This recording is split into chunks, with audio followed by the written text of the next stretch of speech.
Students, आज हम आपके यूनिट 4 के पहले टॉपिक टीएलवी अर्थात थ्रेशोल्ड लिमिट वैल्यू पर चर्चा करेंगे। थ्रेशोल्ड लिमिट वैल्यू नाम से ही पता चल रहा है कि एक ऐसा सीमा बनाई गई है जिसके द्वारा हम किसी चीज़ को नियंत्रित कर सकें। अर्थात एक तरीके से अगर हम इसको टीएलवी को देखें तो इसको केमिस्ट्री के सब्जेक्ट में इसलिए लाया गया है क्योंकि इसका यहाँ पर संबंध जो है वो रसायन शास्त्र में गैस से रखा गया है कि गैस के क्षेत्र में विभिन्न प्रकार की मतलब अगर हम वातावरण की बात करें तो एक तरीके से जो भी हम वातावरण में कार्य करते हैं वो सब गैसों की उपस्थिति में होता है। तो टीएलवी जो है वो एक American conference of governmental industrial hygienist हैं, ये कमेटी निर्धारित की गई है जिसमें इसका कार्य है कि ये इसने ही टीएलवी को जन्म दिया है। तो इनका मानना है कि जो भी कर्मचारी, जो भी व्यक्ति जहाँ पर भी कार्य करता है वहाँ पर उसके वातावरण के अनुसार वहाँ पर गैसों की उपस्थिति होती है। और केमिस्ट्री के क्षेत्र में अगर हम देखें तो इनका मानना है कि जो भी फिज़िकल इफ़ेक्ट्स हैं, मनुष्य के द्वारा शारीरिक कार्य किए जाते हैं, उन पर वातावरण का बहुत अधिक प्रभाव पड़ता है, जिस वजह से इनका कहना है कि हमने इसको इन्होंने एक नाम दिया है कि यह एक मानकीकृत व्यावसायिक जोखिम सीमा है। लेकिन इनका ये भी मानना है कि वातावरण और स्थिति और नियम, ये सभी जो कारक हैं इनके द्वारा ये परिवर्तित भी हो सकती है, जिसके अंतर्गत इन्होंने 3 प्रकार इसके बताए हैं टीएलवी के, जिसमें पहला है TWA टाइम वेटेड एवरेज। इसमें इनका मानना है कि कोई भी कर्मचारी या कोई भी व्यक्ति जो भी कार्य कर रहा है, जो भी श्रमिक है, वो 8 घंटे एक दिन में अपने पूरे इंटरेस्ट के साथ कार्य कर सकता है, या 40 घंटे या 5 दिन इन अ वीक, एक हफ्ते में 5 दिन या 40 घंटे कार्य कर सकता है। तो इनका कहना है कि इस तरीके से ये हमने एक व्यावसायिक सीमा बनाई है, क्योंकि इससे अधिक कार्य जब भी हम किसी व्यक्ति से, श्रमिक से कार्य करवाएंगे तो वो कार्य की क्वालिटी जो है वो कम हो जाएगी। साथ ही साथ हमें उसकी हाइजीन पर ध्यान देना है श्रमिक की, जिसकी वजह से वो कहीं ना कहीं अपनी स्किल का ओवर यूज़ करने के कारण उन स्किल्स को खो सकता है। साथ ही साथ अगर इस पर हम ध्यान नहीं देंगे तो उसमें श्रमिक की मृत्यु हो सकती है, किसी बीमारी, किसी गैस के द्वारा उसको किसी प्रकार की बीमारी या उसको कहीं ना कहीं हार्मफुल इफ़ेक्ट्स जो हैं वो उस पर दिखाई देंगे। तो इस वजह से इन्होंने एक लिमिट बनाई है। तीसरा टाइप मैं बात कर रहा था STEL, इसका नाम है शॉर्ट टर्म एक्सपोजर लिमिट। इसमें इनका मानना है कि जो भी व्यक्ति है अगर थोड़े समय के लिए कार्य कर रहा है तो इसमें इनका मानना है कि वो 15 मिनट का आराम कर सकता है या 4 बार एक दिन में ये इस तरीके से कार्य कर सकता है। तो इस तरीके का कहने का मतलब ये है कि यहाँ पर इसका जो निर्धारण किया गया है वो वर्कर्स की हाइजीन को ध्यान में रखकर माना गया है, क्योंकि इसकी जो संस्तुति की है वो occupation safety and health assurance OSHA अर्थात व्यावसायिक सुरक्षा एवं स्वास्थ्य की पूर्णता माना गया है कि इसके द्वारा हम इसको निर्धारित कर सकते हैं। साथ ही साथ तीसरे जो प्रकार था वो है, इसको हम शॉर्ट में C कहते हैं, और एक्सप्लेन जब हम इसको करते हैं तो इसको हम कहते हैं सीलिंग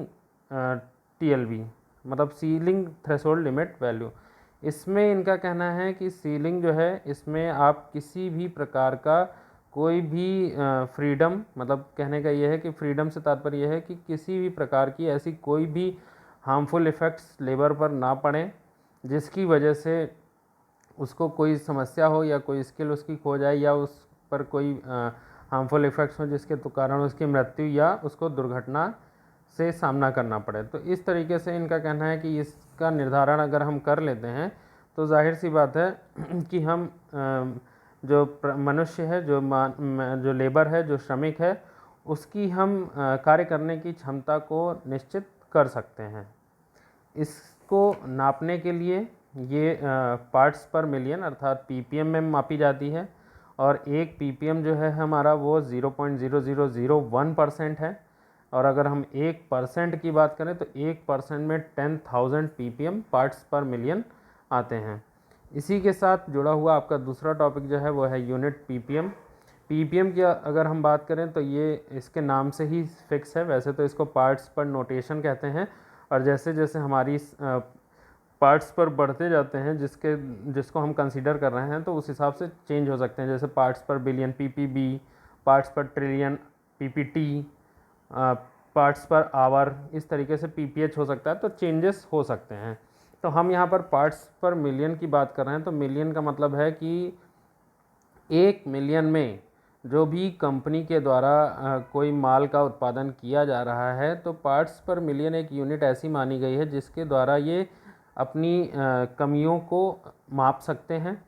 आसानी से, कि 1 लाख मतलब 1 मिलियन इन्होंने काम किया, तो 1 मिलियन में कितने प्रोडक्ट्स उसमें डिफेक्टिव हैं या डिफेक्टेड हैं, इसके बारे में वो ध्यान रखते हैं।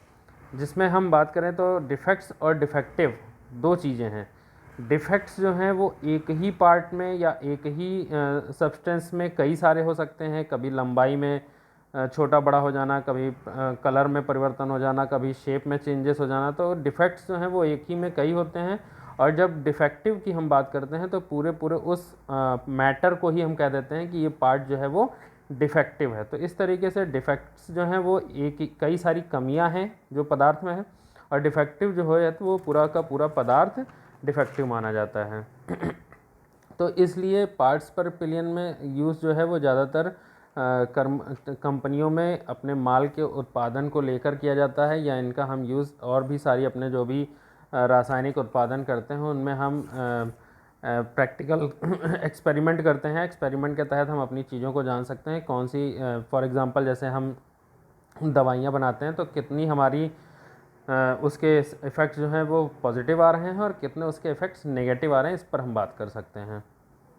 इसके अलावा साथ ही साथ आपका हम 2 पॉइंट्स और छोटे से हैं उस पर भी डिस्कशन कर लेते हैं। पहला है सिनर्जिज्म और दूसरा है एंटागोनिज्म।